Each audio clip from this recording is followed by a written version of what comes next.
So तिमीहरूलाई एउटा story भन्छु आज गाइज। सो अस्ति म एउटा स्यान्डविचको पसलमा बसिरहेको थिएँ है।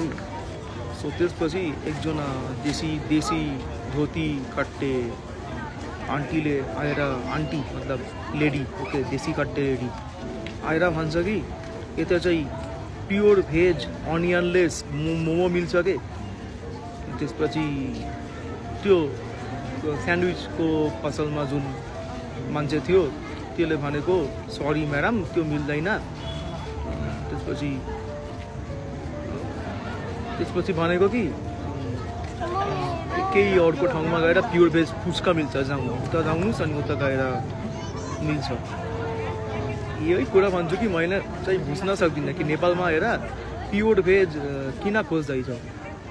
यो चाहिँ तिम्रो आफ्नो त्यस्तो होइन, अलिक रेस्पेक्ट त गर नेपाललाई।